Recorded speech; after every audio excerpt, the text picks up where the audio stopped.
No livro do profeta Joel, capítulo 2, versículos 28 e 29, nos é dito que nestes últimos dias o Senhor derramaria o seu espírito sobre os seus servos e nós profetizaríamos, teríamos sonhos e visões.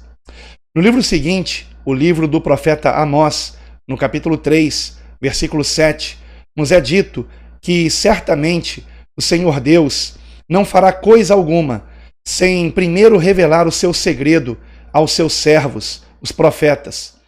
Temos ainda, no Novo Testamento, na primeira epístola de Paulo aos Tessalonicenses, mais precisamente no capítulo 5, versículo 20, a advertência de que nós não devemos desprezar as profecias, mas examinarmos tudo e retermos o que é bom. Pois é precisamente o que eu espero que você faça ao ouvir este sonho de um servo de Deus, que inclusive pastoreia uma igreja no interior de São Paulo, e que teve um sonho muito impressionante, mas muito impressionante mesmo, talvez o sonho mais impressionante que eu já tenha escutado, especialmente pela riqueza de detalhes, e eu gostaria de compartilhar isso com você. Porém, devo fazer uma advertência aqui, de que neste sonho são mencionadas datas e é mencionado um nome de uma pessoa que supostamente seria o anticristo, ou alguém muito próximo a ele. E eu quero aqui advertir você que não necessariamente esta pessoa seja o anticristo e que não necessariamente as coisas se darão nestas datas, mas eu me sinto na obrigação de compartilhar com você a revelação que recebi. Que no mínimo ela sirva para despertar você, como serviu para despertar este irmão, que eu manterei aqui no anonimato, mas que eu peço que você esteja considerando aquilo que foi dito, que ele recebeu em sonho e que provavelmente, de fato, é algo da parte do Senhor. Ele me passou o sonho por áudio, na verdade foram vários áudios curtos, de cerca de 3 minutos cada um, e que eu estarei colocando aqui, compartilhando aqui com você o que eu recebi pelo WhatsApp. Por favor, preste muita atenção e, mais uma vez, eu quero advertir você, nós não estamos aqui assegurando que o que está dito neste sonho aconteça exatamente desta forma. Mas este irmão ficou muito impressionado depois deste sonho e a sua vida nunca mais foi a mesma, o seu ministério nunca mais foi o mesmo e hoje ele está completamente voltado para ganhar almas, para estar se santificando e alertando a todos a respeito da proximidade da vinda de Cristo e dos acontecimentos finais que antecedem a sua vinda. Então, preste muita atenção e, depois de ouvir este sonho, ore e peça ao Espírito Santo de Deus que fale ao seu coração, confirmando ou não aquilo que você estará ouvindo aqui. Voltando, então Bom, pastor, o sonho começa assim. Eu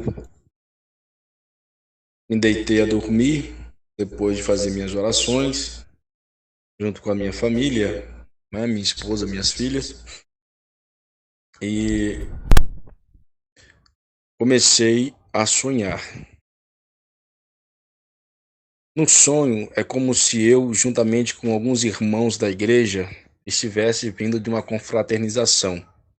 Estavam todos reunidos e brincando de alguma coisa. Não me recordo o que, eu só me recordo que nós estávamos voltando deste lugar. Passamos em uma lanchonete para comer e descansar um pouco até chegar em casa. E quando nós estávamos nessa lanchonete, começava a televisão que estava dentro dessa lanchonete, começava a entrar aquela parte de urgência, e eles tomavam aquilo que estava passando na televisão, tiravam as programações normal e passavam uma mensagem urgente na televisão. Inclusive era a Rede Globo. E a mensagem que passava na televisão era a seguinte: um embaixador da ONU vai falar ao mundo inteiro, sendo isso inédito pela primeira vez. Nunca aconteceu na história do mundo. Mas esse embaixador da ONU vai falar de Washington, capital dos Estados Unidos, para o mundo inteiro, vai ser transmitido via satélite. E o pedido que as Nações Unidas estão pedindo é para que todas as pessoas, em todos os lugares, se dirijam para as praias, se dirijam para os estádios de futebol, para as quadras, se dirijam para os lugares menores, se dirijam para as comunidades, aonde vai ter telões esperando em todos esses lugares. Todos os países vão estar fazendo a mesma coisa. E a data que nós estávamos nesse sonho era dia 20 de dezembro de 2020. Repetindo, era dia 20 de dezembro de 2020. Essa era a data desse dia que nós estávamos dentro dessa lanchonete. E desse momento em diante eu me assustava. Eu olhava para o meu irmão, que também é pastor, e dizia para ele: esse cara só pode ser o anticristo. E se ele não for o anticristo, ele está muito próximo a ele, pois nenhum homem na terra conseguiria falar com a humanidade inteira de uma vez só. Bom, respeitando o tempo de 3 minutos, eu vou tirar e de início de novo. Voltando, então eu me assustei e eu falava para as pessoas que estavam comigo: eu falei a vocês que esse cara era o anticristo, ou é o primo dele. E agora nós não temos mais tempo algum. Nós teve muito tempo para se preparar e nós não nos preparamos. E agora acabou o tempo. Quando eu falava acabou o tempo, eu já saía desesperado.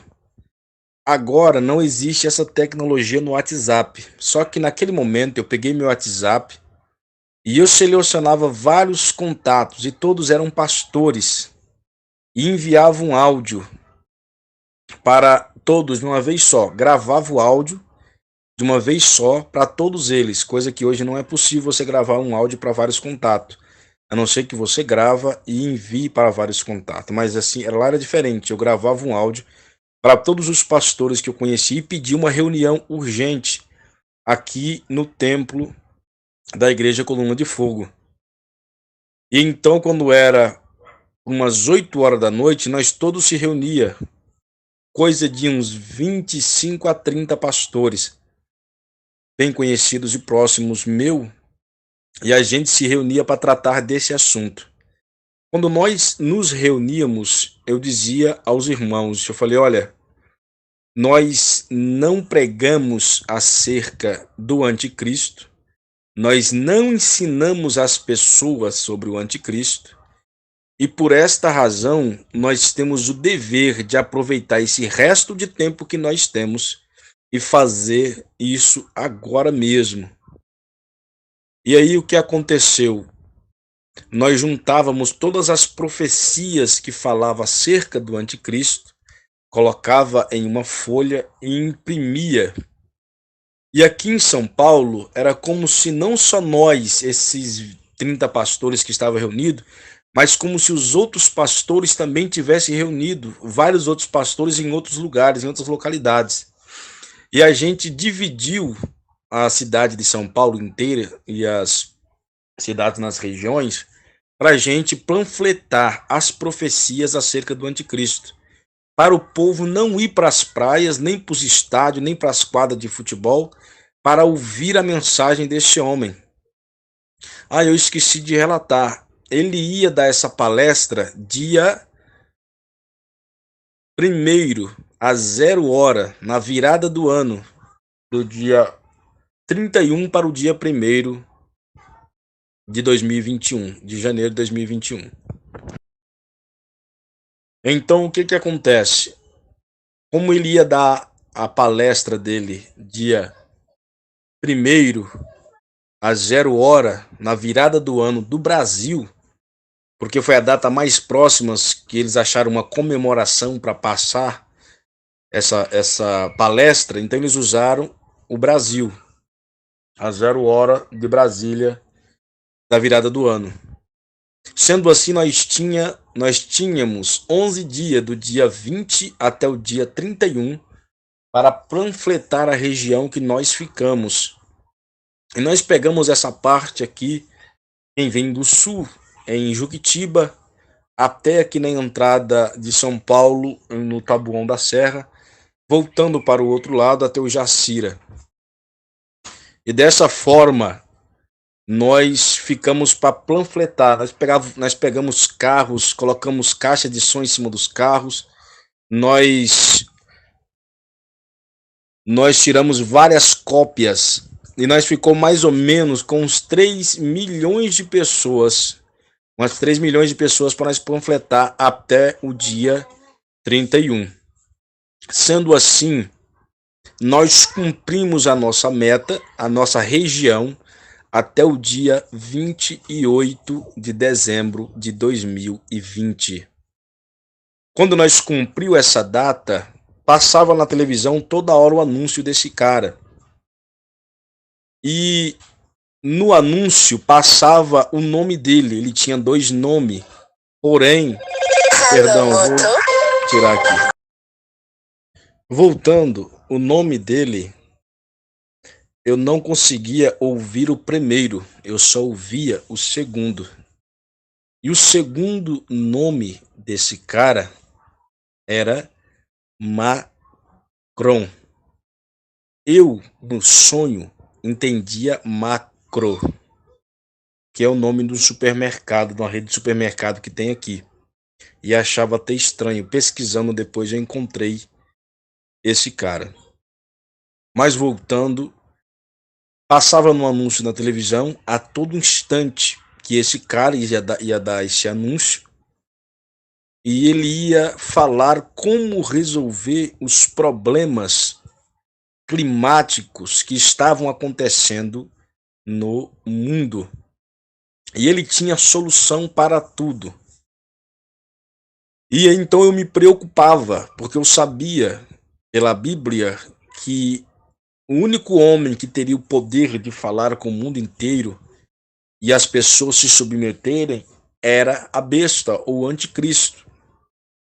Então, quando deu o dia 28 que a gente terminamos a nossa região, ficou restando as pessoas que se dirigiram para as praias, que segundo a televisão, já tinha cerca de 3 milhões de pessoas também nas praias, esperando já para o Réveillon e para a palestra desse tal homem. Sendo assim, eu fiz outra reunião com os pastores e nós decidimos fazer uma reunião geral.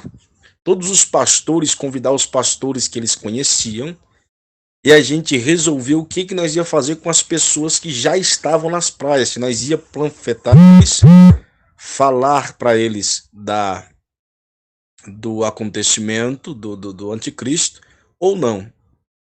E então nós marcamos essa reunião para as 11 horas da noite do dia 28 de dezembro de 2020.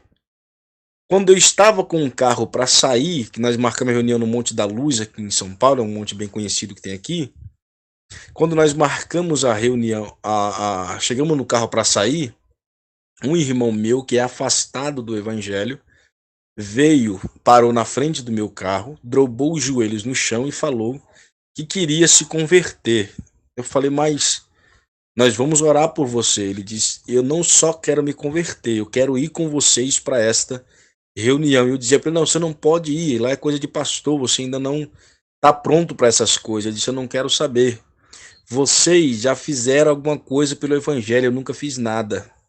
E eu sei que se eu morrer agora, eu não tenho nada com Deus e nem fiz nada para ele. E eu quero ir com vocês. E aí eu tentei impedir o meu irmão dele ir com a gente, mas ele falou, eu tenho um carro e eu vou seguir vocês a qualquer preço. E como eu estava atrasado para a reunião, deixei ele ir e fomos para a reunião no Monte da Luz, onde vários pastores estavam reunidos. Quando nós chegamos no Monte da Luz, lá é muito grande, a entrada lá, o estacionamento lá é para 2.000 carros. E lá é muito grande. A entrada não cabia gente, e era só homens, e a reunião era só com pastores, embora tinha outras pessoas que não eram pastores, como meu irmão que foi infiltrado sem a gente permitir. Nós descia para o Monte da Luz. Com muita dificuldade nós alcançava o topo do monte, onde eles tinham montado um palanque. E um grande líder religioso aqui de São Paulo, da Igreja Assembleia de Deus de Madureira, o pastor Samuel Ferreira, ele estava em cima do palco e as pessoas perguntavam para ele o porquê que ele tinha feito aquela reunião. E então ele, com o microfone na mão, dizia: não foi eu quem fiz a reunião. Eu vim também porque fui convidado. E nesse momento eu falei: não, quem fez a reunião foi eu. Eles pediram para me subir no palco e eu subi no palco. Então eu falei a todos os pastores desta maneira: olha, Deus nos deu a oportunidade ainda de nós nos redimirmos e falarmos acerca do anticristo. Já panfletamos toda a nossa região, todos os pastores já panfletaram as suas regiões, porém ainda tem as pessoas que estão na praia. Eu queria saber o que nós vamos fazer acerca dessas pessoas que já foram para as praias, aguardar o Réveillon e, consequentemente, a palestra desse homem que eu considero que é o anticristo. E assim o pastor Samuel Ferreira tomou a oportunidade e disse: olha, lá tem satanista, lá tem macumbeiro, lá tem gays, lésbica, a comunidade LGBT, lá tem todo tipo de pessoa que já estão aguardando isso, então nós não podemos fazer muita coisa com eles. E se nós nos arriscarmos a for lá, provavelmente nós não vamos voltar. Muitos de nós vai morrer. Quando ele falou estas palavras, o meu irmão, que se convertera àquele momento, poucas horas antes, subiu no palco, tomou o microfone da mão dele e disse estas palavras: olha, eu nunca fiz nada para Jesus, mas eu sei que aqui no meio tem outros como eu que estão com medo, sabe que a hora chegou e também estão escondidos em algum lugar nessa multidão. E então eu quero propor que nós, que nunca fizemos nada pelo Evangelho, vá. E se for de morrer, nós morremos. Pelo menos nós vamos saber que fizemos alguma coisa pelo nome do Senhor. E aquele que quiser ir comigo, que está disposto a dar a sua vida, dá um passo para frente. Nisso, pelo menos uns 2.000 homens se alistavam para descer. Um dos pastores que estava comigo era médico.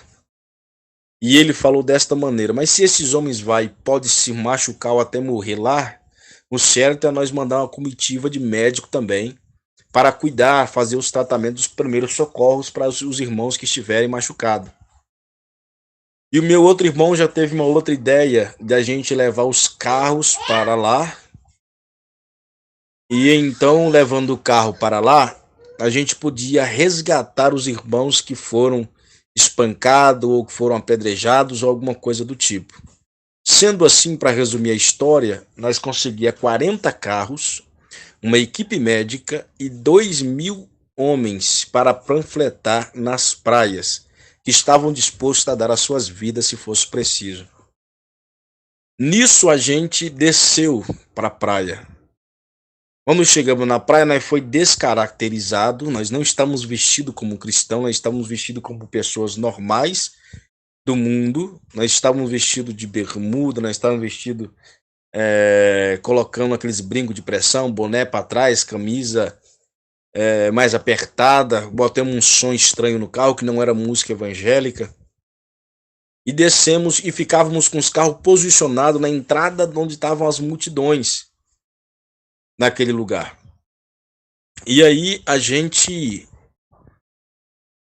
eu ficava no meu carro esperando com um rádio, foi outra ideia que tiveram lá, baixar no aplicativo de rádio no celular, os irmãos ficariam no máximo 10 metros em distância um com o outro, e assim a gente podia ver e ouvir.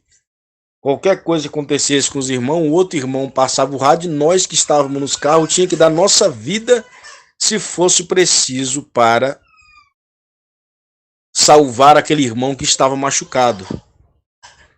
E aí o primeiro rádio tocou e um irmão passou a mensagem para mim e disse: olha, tem um irmão aqui que está muito machucado, está mal, corre para cá agora que senão vão matar ele. Naquele momento eu aumentava o meu som, começava a cantar pneu com o carro e pedia para o povo sair da frente. E as pessoas saíram da frente pensando que eu estava doido e ia em direção ao irmão que estava com a localização do GPS no celular. E aí eu encontrava aquele irmão caído no chão. E quando eu encontrava o irmão, eu falava para as pessoas que estavam espancando ele: sai de cima que eu quero passar por cima dele. Eu vou matar. Então as pessoas saíam da frente do carro pensando que eu ia atropelar o irmão, mas na verdade eu queria salvá-lo. E eu encostava o carro perto dele, ele ainda estava bem consciente, e eu abria a porta. Quando eu abria a porta, ele ia para entrar, as pessoas juntavam. Eu prendia a mão do irmão, pedia para ele segurar firme e já saía cantando pneu outra vez com os irmãos, com as pessoas que estavam em redor, para colocar medo. E assim eu consegui resgatar. Levei esse irmão até o posto médico que nós tínhamos deixado perto, na Baixada. E chegando lá, eu deixei ele lá e já saí em seguida voltando e recebi outra chamada no rádio. Quando eu recebi a outra chamada no rádio, eu pedi para o irmão para ficar perto do irmão que estava sendo machucado, e eu corri ao encontro dele. Chegando lá, esse irmão já estava inconsciente. Eu via que não tinha mais o que fazer e eu dava meia volta com o carro e saía outra vez. E então eu ficava bem triste, começava a chorar dentro do carro porque aquele irmão havia morrido, e recebi outra chamada. E assim foi o tempo todo que nós estivemos ali. Quando foi no dia 30, 2 dias depois, nós já havia conseguido panfletar todas as pessoas que estavam na praia e as pessoas também que estavam descendo para a praia. E então a gente reuniu onde estavam os médicos e fomos contar as nossas perdas. De 2.000 irmãos que desceram para panfletar, apenas 200 sobraram. De 40 carros que desceu, apenas 6 voltaram. O meu irmão, que deu a ideia, que disse que daria a vida, se possível fosse, por não ter feito nada ainda e ter se convertido naquele tempo, não voltou. Então eu me entristecia muito e chorava, porque o meu irmão não havia voltado. Quando nós já havia desistido de esperar mais, já tinha passado da hora combinada, nós estávamos subindo de volta. Quando nós avistamos um carro vindo devagarzinho, chiando, e eu percebi que era o carro do meu irmão, apenas com o farol funcionando. E então eu cheguei até o meu irmão e ele estava todo machucado. Perguntei para ele o que havia acontecido e ele falou que foi resgatar um irmão. E quando chegou até esse irmão, era um conhecido nosso. E sendo assim, esse irmão estava desacordado e ele não quis deixar ele de mão. Ele foi salvá-lo da mesma forma e quase morreu para tirar esta pessoa de lá. E assim ele voltou quase nas últimas. Terminando, nós regressamos de novo para o templo da igreja aqui em Tapicerica da Serra. E ao chegarmos, já era bem tarde da noite, era aproximadamente umas meia-noite para 1h da madrugada. Nós não fomos para os nossos lares, nós fomos para nós fomos para a igreja e eu apressadamente falava com todos que estavam ali. Agora nós temos que ir embora. Nós temos que fugir daqui enquanto nós ainda tem tempo. Nós não podemos ficar mais nem um minuto aqui. E os irmãos então começavam a perguntar, mas fugir para onde? Que lugar? E eu dizia desta maneira, eu encontrei um velho na internet e era um irmão. E esse velhinho na internet teve uma revelação, segundo ele, que Jesus voltaria em breve, só que o anticristo chegaria primeiro. E Deus mandou ele numa montanha guardar mantimento para um povo que iria se esconder nessa montanha. E então esse velhinho fez uma senha. E a senha que ele fez estava num site e só conseguia baixar o mapa desse lugar quem tivesse a senha. E ele não deixou a senha em canto nenhum. Segundo ele, somente acharia essa senha quem Deus revelasse essa senha. Deus me revelou a senha. A senha era Espírito Santo. E aí eu falava com aquele povo, gente, nós temos que ir para o Espírito Santo, porque foi a senha que Deus me deu para achar esse mapa. E então eu pedia que 2 jovens da igreja que mexem muito com o computador procurassem esse velho e colocassem a senha Espírito Santo. E eles colocavam e encontravam o mapa. E o mapa estava dizendo que a localização ficava também no Espírito Santo. Sendo assim, eu dizia, agora nós já temos para onde ir. E nisso, um dos meus irmãos, melhor, 2 dos meus irmãos de sangue, são carreteiros. Um chegou com uma carreta e outro chegou com um bitrem. No primeiro vagão do bitrem estava cheio de compra, que ele trabalhava num supermercado, numa distribuidora. E o outro estava com a carreta vazia. E o pai de uma das jovens aqui da igreja é motorista de ônibus, e ele chegava com um ônibus. E vários carros pequenos nós tínhamos. Eu falei, gente, nós já tem como ir embora, vamos embora. Porém, meu irmão, que é pastor e é mais velho que eu, dizia, olha, nós não temos certeza ainda quem é este homem. E o que ele vai fazer? Eu acho desnecessário nós sair daqui às pressas dessa maneira. Acho melhor nós esperar o que este homem vai falar e então a gente tomar a decisão correta. E então olhar para ele e falava assim, Hércules, não pode, esse cara é o anticristo e ele vai matar todos nós. Nós temos que fugir agora, nós não podemos esperar. E então algum dos outros pastores começou a concordar com meu irmão. E grande maioria concordava com ele. Não, gente, vamos aguardar. Nós não precisamos sair aqui nas pressas, nós não precisamos fazer as coisas dessa maneira. Se nós sair daqui desta forma, nós vamos se precipitar. E então, irmão, Deus me deu algo nesse momento. Como se na visão eu soubesse que eu havia tido esta visão há 2 anos atrás e eu não tinha feito nada. E estava se cumprindo a visão por completo. E eu não podia ficar ali. Porém, como a maioria decidiu ficar, eu não podia ir contra eles. Porque eu era a minoria. Então eu dizia para eles, olha, por favor, vamos, gente. Vamos, nós não podemos esperar, hoje ainda é dia 30. Nós dormimos um pouco, amanhã cedo nós sai. Nós vamos ter rodado um dia todo até ele começar a sua palestra.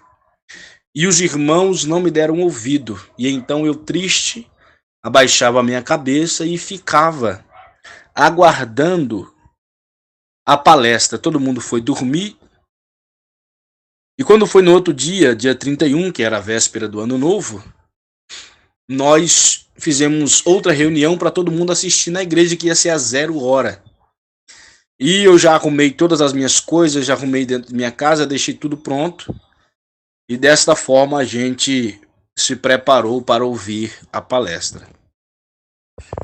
Então, irmão, contra a minha vontade, nós aguardamos a palestra deste homem.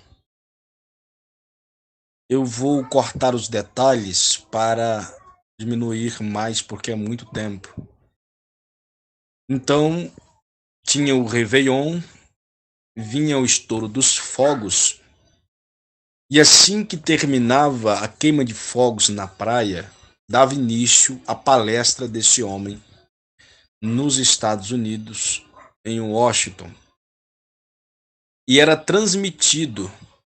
Nas praias tinha uns dirigíveis e uns barcos, e eles ligavam um no outro, o dirigível ficava no céu, e a embarcação na água, e virava um telão.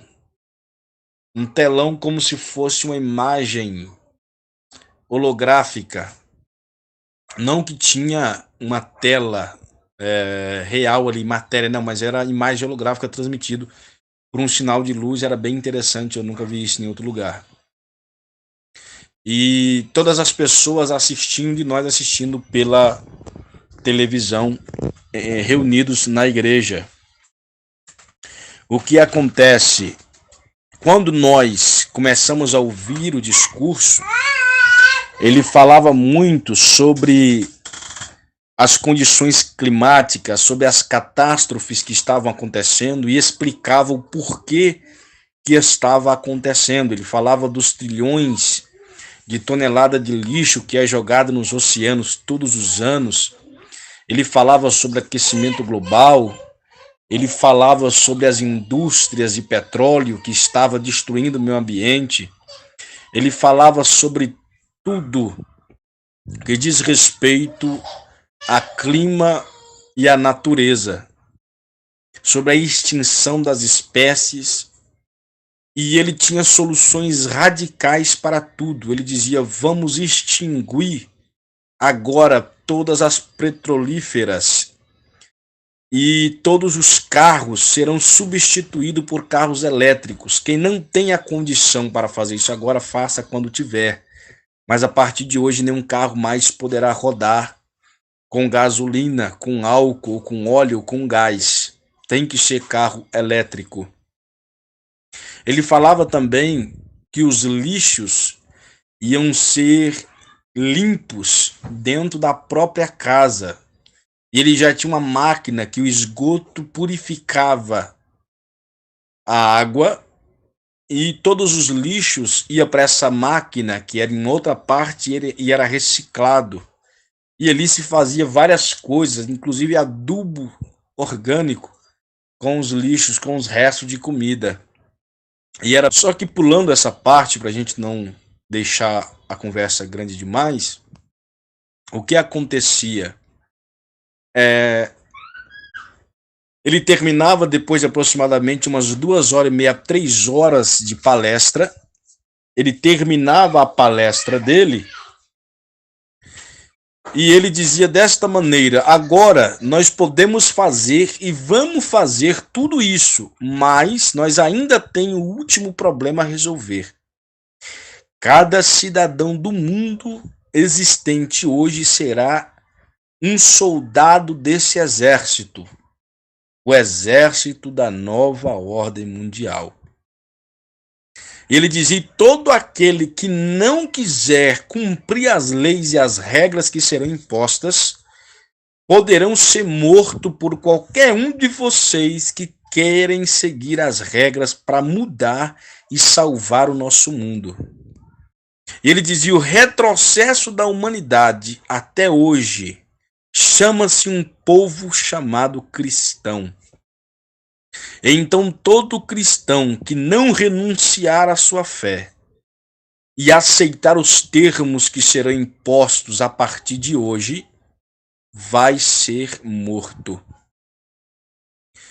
Quando ele falava essas palavras, vai ser morto, e vocês têm até o dia 10 de janeiro de 2021 para executar esse plano e nós colocar em ação o resto dos planos que a gente ainda temos. Eu desligava a TV, olhava para os irmãos e dizia: vocês querem ouvir ainda mais o quê? Já não foi o bastante agora nós estamos nas mãos desses caras e nós deveria ter ido embora quando tivemos a chance. E ali algumas pessoas se desesperavam, algumas pessoas começavam a chorar e eu dizia, olha, não adianta mais chorar. Pega as coisas de vocês e vamos embora agora. Isso era por volta de umas 3 para as 4 da madrugada, quando nós fazia as malas, sendo 3 carros grandes, 2 carretas e um ônibus, uma minivan e uma faixa de uns 15 a 20 carros pequenos. E a gente lotava todos esses carros, nós tiravam as mulheres, colocava todas elas, mulheres e crianças, no ônibus e na carreta. E os homens iam dentro dos carros fazendo tipo de patrulhamento. E nós dividimos esta viagem em 3 grupos, para não ficar todo mundo junto e se for pego, ser pego todo mundo. Nós dividimos 3 grupos, cada grupo com um dos carros grandes e cada carro saiu na frente. Sendo assim, foi um carro grande na frente com 7 carros pequenos. 5 quilômetros depois que esse carro da frente tinha andado, o outro saiu com mais 7 carros pequenos. E o restante 5 quilômetros depois foi com outro carro. A gente usou essa técnica para, caso algum de nós fôssemos pegos, outros poder fazer alguma coisa. Todos nós estávamos com rádio transmitido pelo celular.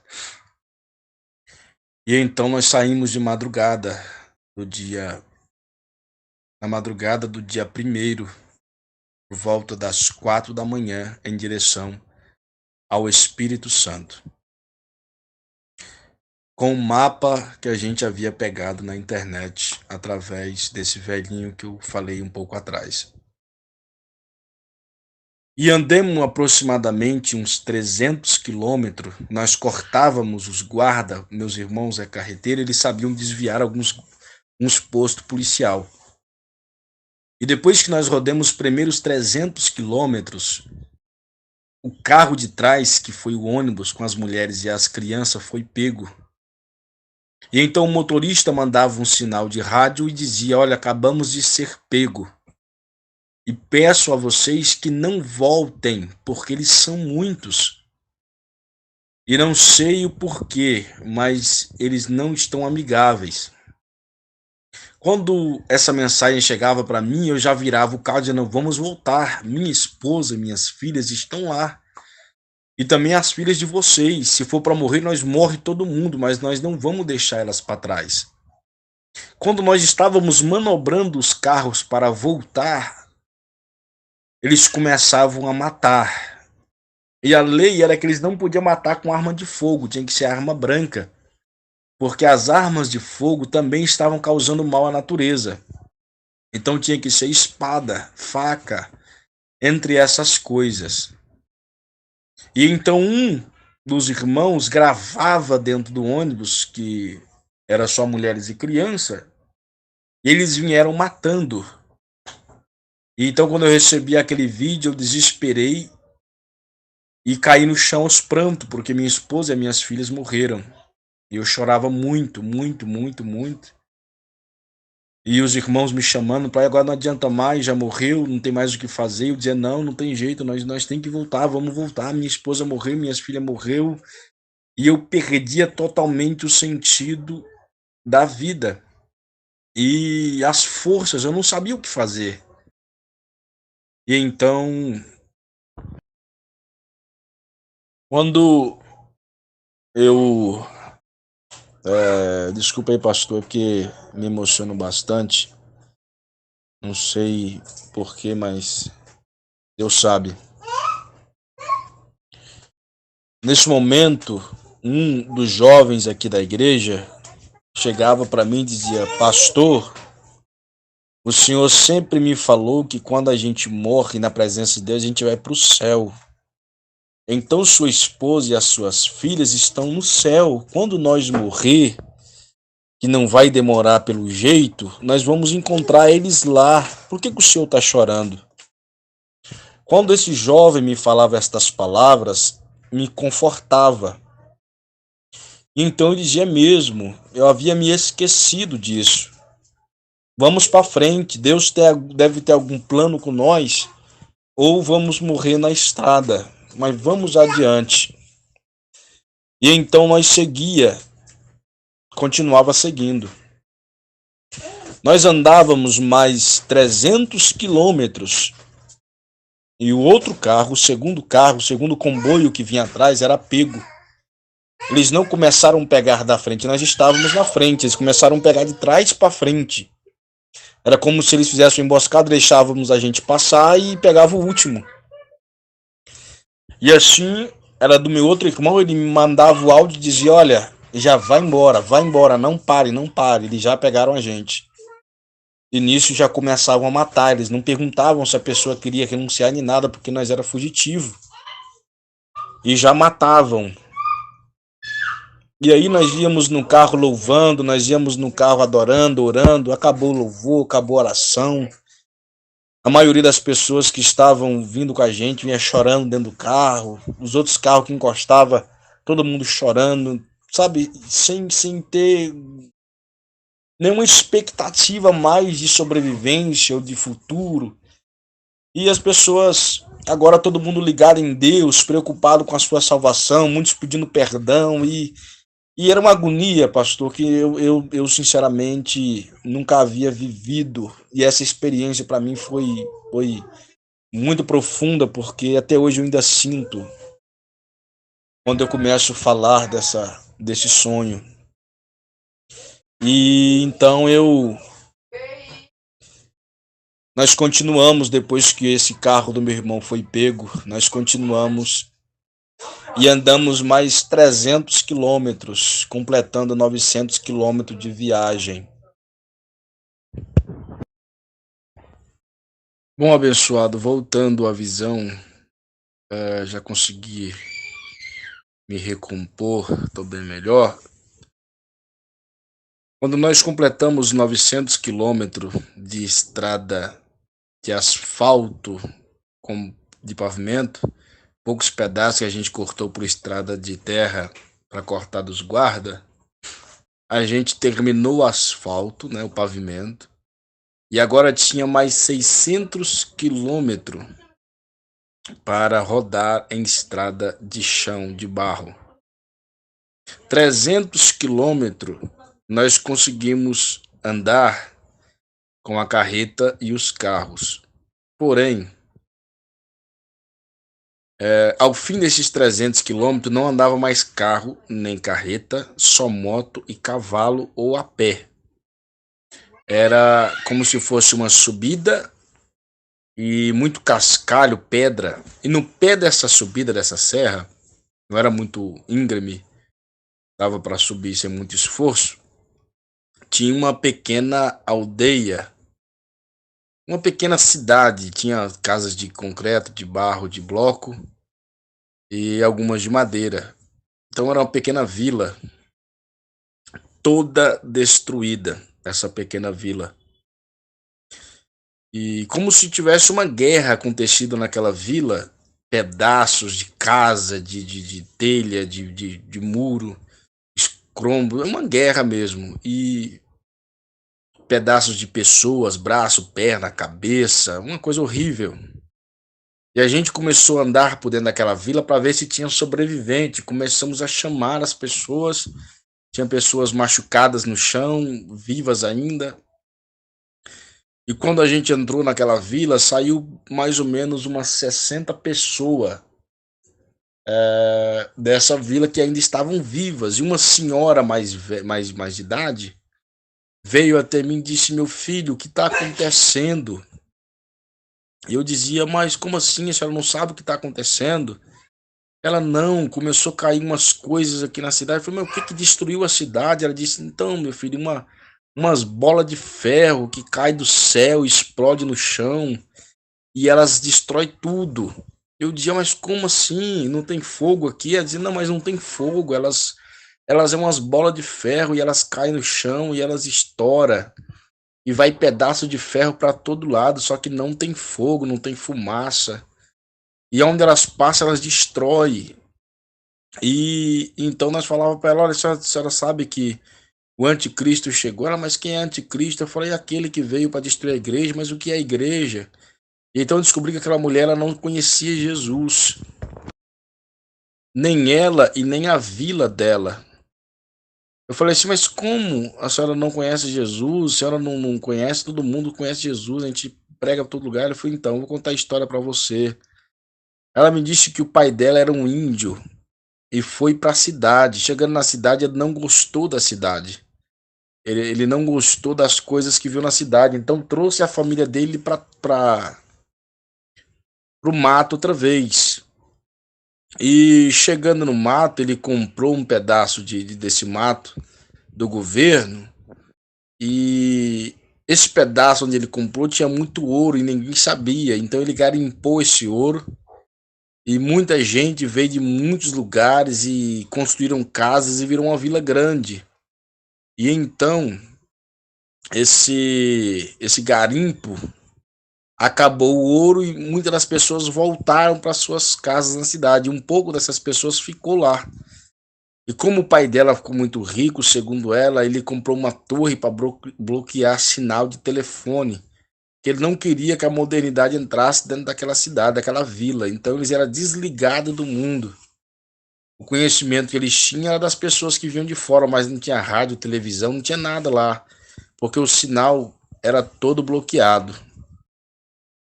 E então a gente anunciou o evangelho para ela, falando que Cristo estava voltando, o que estava acontecendo no mundo, a perseguição à igreja, e eles quase todos se converteram. E eu compreendia que essa era a minha missão.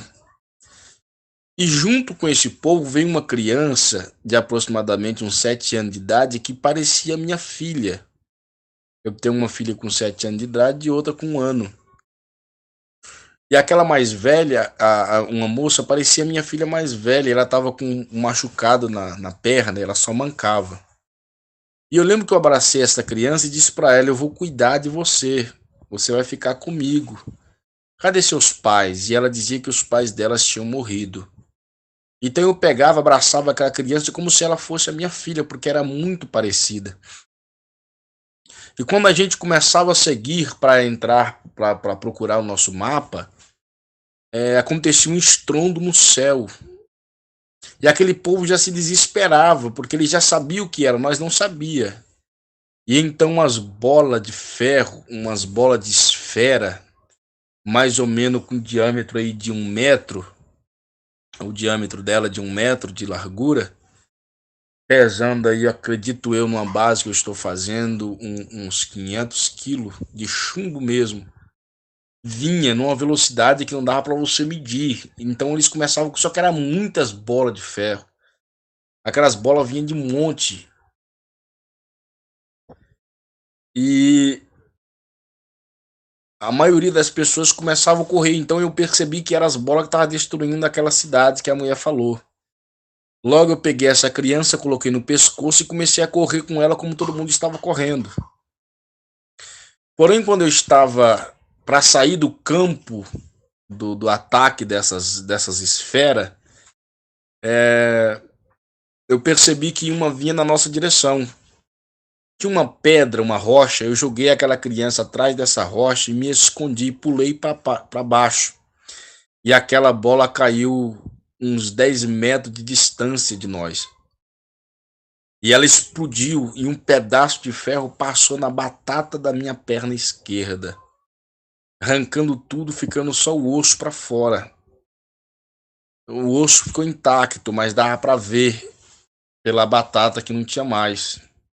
E ali logo a gente correu, caçou jeito de fazer uns curativos, de remendar, de colocar uns panos, e eu já não tinha mais expectativa mesmo, aí que acabou minha expectativa de vez. Eu falei: eu vou morrer. E aí então a gente, todo mundo andando, muita gente morreu nessa hora, a gente andando, continuamos andando, ficou apenas 3 mulheres vivas da nossa família que veio na viagem, que foi minha mãe, a minha cunhada e a minha sobrinha que veio na bolé do caminhão do meu irmão, que foi o primeiro caminhão que a gente estava. Os outros 2 foi pego, o caminhão e o ônibus. E então mais uma vez, passado umas meia hora, aquelas bolas apareceu. E todo mundo saiu correndo, só que dessa vez eu não podia correr muito, porque minha perna tá machucada e a da criança também, eu tava com ela no pescoço. Eu coloquei ela do lado da mãe e nós começamos a correr mancando, nós dois. Mancando e correndo. Só que essas bolas veio demais, o campo de ataque delas agora foi muito grande, diferente do outro. E muita gente conseguiu correr e sair do campo de ataque delas, mas nós não. E eu me lembro que quando eu estava quase saindo, faltando uns 20 metros para sair do campo de ataque dela, uma bola passou por cima da minha cabeça. E quando ela passou por cima da minha cabeça, eu senti de jogar aquela criança para trás. E eu joguei ela para trás para a bola não acertar ela. E quando eu fui pular para o chão para me defender, aquela bola explodiu. E eu só deu tempo de eu virar o rosto. E ela veio na minha direção, muitos ferros.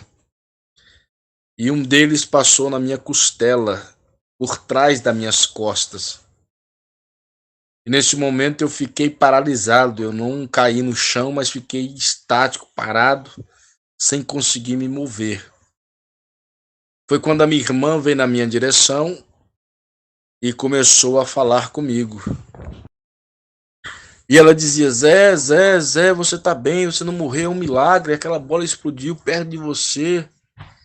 E eu dizia: Val, olha nas minhas costas e vê como é que tá minhas costas. Eu senti alguma coisa passando aí. E eu não consigo me mexer. Quando a minha irmã ia para minhas costas, ela caía como se fosse um desmaio. E começava a gemer e gritar e dizer: Não, meu irmão, não, meu irmão, não. Eu falei: Val, o que aconteceu? Ela falou: Zé, eu tô vendo seus pulmão. Suas costelas tá toda quebrada. Você vai morrer. Suas tripas tá derramando por cima das suas costas. Eu dizia: Meu Deus. E aí, esse rapaz que havia falado comigo, o rapaz que havia falado comigo para mim não ficar preocupado que a minha esposa e minhas filhas tinham morrido, mas eu ia encontrá-las no céu, veio até mim, pegou nas minhas mãos e começou a ficar desesperado. De Pastor José, não, você não pode morrer, você tem que levar nós até aquele lugar, você não pode morrer, você não pode morrer, e desesperava. E eu dizia para ele, eu falava: Gleidson, você falou comigo que eu ia encontrar minha esposa no céu e agora eu tô indo, Gleidson. Você tem que continuar e eu vou ficar por aqui. E ele se desesperava. Quando a minha mãe veio, pegou nas minhas duas mãos e começou a chorar em outras línguas. Chorar num sentido espiritual muito grande. E nessa hora o meu corpo começou a tombar, meu corpo de carne, mas o meu corpo espírito ficou pegado nas mãos dela. E então houve uma explosão de luz. Muito forte, como se fosse um flash de máquina de fotográfica, aumentado 1000 vezes, e aquela explosão de luz pegava nos meus olhos, e eu dava um impulso para cima, como se eu estivesse subindo. E nessa hora eu soltava a mão da minha mãe e começava a subir, como se estivesse indo para o céu. E uma alegria começou a brotar em mim, um peso, uma leveza começou a nascer, e aquela coisa linda. Eu fui subindo devagar, até que em um certo ponto eu travei e não conseguia subir mais. E eu começava a fazer força para subir e eu estava parado, eu não conseguia me mexer. Foi quando eu senti que eu estava descendo ao invés de subir. E nesse momento eu comecei a desesperar: não, mas eu não posso descer, eu tenho que subir. E uma agonia muito grande, aquela força que eu fazia para subir, eu não conseguia subir. Foi quando eu vi outra explosão de luz. Naquela outra explosão de luz eu dava mais um impulso para cima. E aí aquele peso saía e eu continuava subindo devagarzinho outra vez. E num certo momento, mais uma vez eu travava, não passava daquele outro lugar. E então eu começava a descer outra vez devagar. E fazia força, eu fazia muita força como se eu quisesse voar, mas eu não conseguia voar. E então eu travava e devagarzinho eu comecei a descer como se um peso imenso pegava nas minhas pernas. Eu não via nada, mas sentia um peso que eu não podia suportar. Então eu começava a descer. E nesse momento o meu espírito começava a chorar e eu não sabia por que eu estava descendo. Se eu tinha que subir como salvo. E nessa hora houve uma outra explosão de luz. E nessa outra explosão de luz eu acordei, pastor, com os braços e as pernas para cima, estirados para cima, deitado na cama, duro, travado, como se tivesse congelado. Virei de lado, caí da cama, demorei para recuperar os movimentos do meu corpo. E só conseguia chorar, chorar, e eu tentava acordar minha esposa, ela não acordava. Eu tentava gritar e não conseguia, e desesperado, não, eu tava morrendo, e por que que eu não tava subindo? E aquela coisa, aquela agonia, e eu sacudia minha esposa e ela não acordava. Foi quando eu levei um choque e eu caí na cama já desmaiado. E vim acordar de novo, era 9 horas da manhã. E quando eu acordei, eu contei o fim da visão para minha esposa, porque ela estava indo trabalhar. Levantei, fui atrás do meu irmão, contar para ele, não achei, saí caçando irmãos por todo lugar, porque eu precisava contar esse sonho. E ainda desesperado, pastor, e eu fiquei mais ou menos umas 3 semanas com os ossos doendo, com o corpo todo ruim, mas algo muito profundo aconteceu na minha vida, porque a partir desse momento nunca mais eu fui a mesma pessoa. Deus trabalhou no meu ser, eu me desprendi da terra, acabou minha vontade de construir, de ter, de possuir. De uma casinha vendi, a gente investiu na obra e agora a gente estamos com um projeto que Deus nos deu de uma comunidade cristã fazendo a obra do Senhor. E graças a Deus o Senhor mudou totalmente o conceito da minha vida evangélica cristã. Amém. E esse sonho foi dia 15 de outubro do ano passado, de 2017. Tem mais de ano, né? Esse sonho. E de lá pra cá a gente tem feito da vida, do tempo que a gente tem aqui, forças, né? Fazendo obras, porque eu li o que está escrito em Mateus 25, a partir de 34, tive fome, não me deste comida, tive sede, não me deste bebida, tive preso, não fosse me visitar, tive enfermo, não fosse ver-me, fui peregrino, vocês não me hospedaram, mas Senhor, quando te vimos dessa forma, não te demos assistência, quando deixasse de fazer aos meus pequeninos, a mim o deixasse, esse é seu critério que o Senhor vai usar, você fez, você não fez, cadê o talento, você enterrou o talento, então tudo isso veio saltando e eu comecei a estudar, pesquisar essas coisas.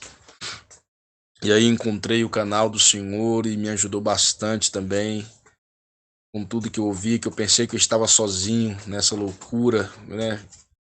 Não leve a mal porque eu falei loucura, porque para mim tudo ficou muito novo. E então venho assistindo vídeos, venho assistindo coisas que eu, meu Deus, o que está acontecendo? E juntando força, a gente começamos um projeto em Minas Gerais, o Senhor deu uma terra para nós começar esse projeto. É um projeto de ressocialização, onde, em nome de Jesus, nós vamos fazer uma comunidade cristã. Lá já tem irmãos trabalhando que abandonaram os seus trabalhos. Esse ano, dessa visão que Deus me deu, a gente já conseguiu isso. Vamos montar uma irrigação, uma plantação lá vamos cultivar, vamos viver como cristão, ali vamos, se Deus permitir, tirar recurso para enviar missionários para ir em outros lugares onde a palavra ainda não foi pregada. Se para isso ainda restar tempo, mas vamos cuidar daquilo que Deus quer que nós cuidamos. E por isso eu estou comunicando com o irmão. Deus sabe o porquê. E sempre que o Senhor tocar, a gente vamos estar passando aí, em nome de Jesus. E se o irmão, uma hora que tiver um tempo, quiser bater um papo sobre esse assunto, a gente conversa. Amém? Deus abençoe. que, mas à medida do possível. Então, pastor, deixa eu falar algo aqui pro irmão. É que assim, depois que eu tive essa visão, esse sonho, Deus não me deu uma resposta se isso literalmente iria acontecer. Eu acredito que foi um despertamento para mim, porque há 12 anos estou na presença do Senhor, desses 12 anos, 6 anos sou pastor. Então isso para mim foi um grande despertamento, e só que eu comecei a me preocupar com algumas coisas. Tipo, depois que comecei a pesquisar Emmanuel Macron, vi a Agenda 21, né, o COP 21, que ele estava querendo fazer, e tudo isso encaixava perfeitamente. Eu não conhecia esse homem até esse sonho, nunca tinha ouvido falar desse homem. E então tudo ficou muito complicado, porque muita gente apontando ele como anticristo, aquela coisa toda. Eu falei, meu Deus, mas como pode? E eu lembrava da feição dele também no sonho. Inclusive eu assemelhei ele com aquele ator de filme antigo que eu gostava de assistir, o Van Damme. A aparência para mim, quando eu pesquisar, eu me lembrar. E foi o que eu encontrei.